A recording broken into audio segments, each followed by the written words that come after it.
전쟁은 아이들의 행복부터 삼켰다. 학교엔 러시아군 배설물만. 가지런하게 빗은 머리, 곱게 맨 넥타이.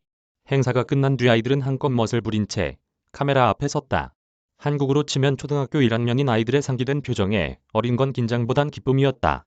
아이들의 사진을 만난 건 25일 우크라이나 수도 키이우 인근 도시 호스토멜의 학교에서다. 사진 속 아이들은 어디로 갔을까? 분명한 건 아이들이 한동안 학교로 돌아올 수 없다는 것이다. 러시아군의 폭력으로 학교가 완전히 부서졌기 때문이다. 러시아의 침공으로 시작된 우크라이나. 러시아 전쟁은 무고한 아이들의 공간부터 앗아갔다. 사방으로 시야가 트인 평평한 운동장, 많은 사람을 수용할 수 있는 넓은 내부 공간, 숨기 좋은 지하시설까지.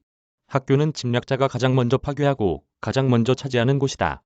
러시아군 역시 전쟁 발발 직후 우크라이나의 학교들을 향해 총과 미사일을 겨눴다. 도시 곳곳으로 진격한 뒤엔 무너진 학교 건물들을 빼앗아 병사들의 숙소로 활용했다. 러시아군이 물러간 뒤엔 우크라이나군의 거처가 됐다. 러시아군이 살았던 호스토멜 이번 학교. 교실엔 분변 흔적. 24, 25일 우크라이나 수도 인근 도시 이르핀과 호스토멜. 러시아는 전쟁 초기이니 3월 키이우 점령을 위해 진군하며 두 도시를 초토화시켰다. 귀를 찢는 경보음은 더 이상 울리지 않지만 도시는 여전히 전쟁으로 신음하고 있었다. 25일 호스토멜 이번 학교를 찾았을 때 기절을 맞은 건 우크라이나 군인들이었다. 우크라이나에선 학교 이름 앞에 번호를 붙인다.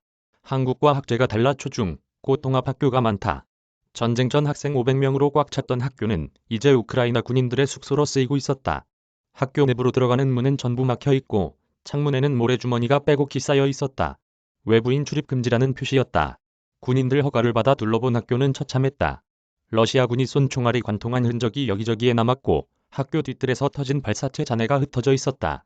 러시아군이 점령한 장소임을 상징하는 V 표식도 곳곳에 보였다. 학교는 한동안 러시아군의 숙소로 쓰였다. 러시아 음식이라고 쓰인 음식 상자, 러시아 군인들이 먹다 남긴 식빵과 감자, 화로터.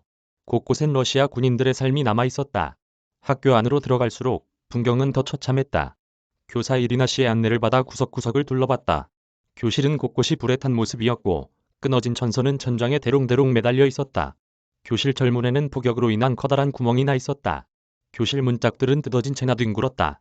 이리나 씨는 러시아군이 떠난 후 학교에 들어왔을 때 큰 충격을 받았다고 했다. 학교 안에는 분명 화장실이 여러 개 있는데 복도와 교실 곳곳에 대변이 가득했습니다. 전쟁은 사람을 극단으로 몰아가는 것 같아요. 교실엔 대변 흔적과 함께 안녕. 미안. 우린 이럴 수밖에 없었어 라는 내용의 러시아어가 쓰여 있었다. 이리나 씨는 교실을 둘러보는 내내 한숨을 쉬었다. 우리 학교는 정보화 학교였어요. 다른 어떤 학교보다 컴퓨터 같은 전자기기가 많았죠. 러시아군이 물러가고 난 뒤엔 모든 게 사라졌습니다. 싹 다 훔쳐간 것 같아요. 학용품이 차곡차곡 담긴 가방, 학생용 신발 등은 그대로였다. 아이들이 제 물건을 두고 간 건 곧 다시 학교에 돌아올 것으로 생각했기 때문이었다. 그러나 기약이 없다. 어떤 아이들은 끝내 찾지 못할 수도 있다. 이리나 씨는 그나마 덜 파괴된 곳을 보여주겠다며 한 교실로 안내했다. 출입문엔 용무 중인이 들어오지 말라는 문구가 러시아어로 쓰여 있었다. 러시아군 중에서도 고위급이 사용했던 공간으로 학교 측은 추정했다. 지금은 청소용품을 보관하는 곳으로 쓰인다. 러시아군이 호스토멜의 파괴 전략을 논의하던 공간이 일상을 잃은 교사들이 호스토멜의 재건을 고민하는 공간으로 바뀐 역설이 그곳에 있었다. 이리나 씨는 학교가 너무 많이 파괴돼 복구는 어려울 것이라고 말하며 씁쓸해했다. 전쟁이 언제 끝날지, 우크라이나 정부가 학교 재건축 예산을 언제 마련할 수 있을지 전부 기약이 없다. 호스토멜 시민들이 대거 피란을 간 탓에 당장 돌아올 아이도 많지 않다. 아이들 좋아했는데. 처참하게 부서진 이르핀 3번 학교. 이어 이르핀 3번 학교로 이동했다. 전쟁 전 재학생은 약 2,000명이었다. 이르핀에서 가장 큰 학교였지만 지금은 가장 많이 파괴된 학교로 통한다. 이곳에서 가라테를 가르치는 교사는 러시아군이 학교를 겨냥해 발사체를 30개쯤 쏜 것 같다. 너무 많이 훼손돼 복구가 불가능한 건물도 있다고 말했다. 학교는 지난해 리모델링을 마쳤다. 깔끔해진 학교를 보며 기뻐했던 아이들의 표정을 익명을 요구한 이 가라테 교사는 생생하게 기억한다고 했다. 리모델링 기념으로 올해 3월에는 작은 운동회를 하려고 했어요. 아이들은 잔뜩 들떠 있었습니다. 그런데 러시아군이 쳐들어온 겁니다. 운동회는 당연히 열리지 못했다. 학교 앞들에선 아이들 10명이 모여 놀고 있었다. 우크라이나군의 자녀들이었다. 이르핀 점령 당시 러시아군이 우크라이나군 가족부터 죽이려 했기 때문에 아이들은 피신해 있다 얼마 전에 돌아왔다. 학교는 문을 닫았지만 아이들은 그래도 학교에 나온다. 달리 갈 곳이 없어서다. 가라테 교사는 귀띔했다. 아이들에게 전쟁에 대해 물어보면 입을 꾹 닫아요. 그렇지만 아이들에겐 전쟁이 묻어 있어요. 서머 캠프조차 사라져. 아이들은 어디로? 우크라이나 아이들은 서머 캠프도 잃었다. 우크라이나 학교 입방학은 6월부터 8월까지다.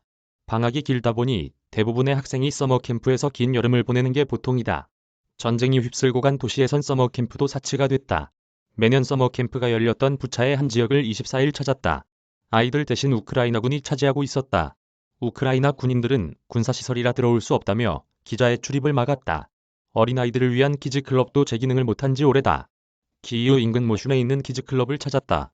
그곳 역시 전쟁 후호 물품 저장소로 쓰이고 있었다. 최근까진 우크라이나 군인들의 숙소로도 사용됐다고 한다. 아이들을 위한 공간은 이렇게 사라지고 없었다. 부차 이르핀 호스토멜시는 별 특파원 이메일 주소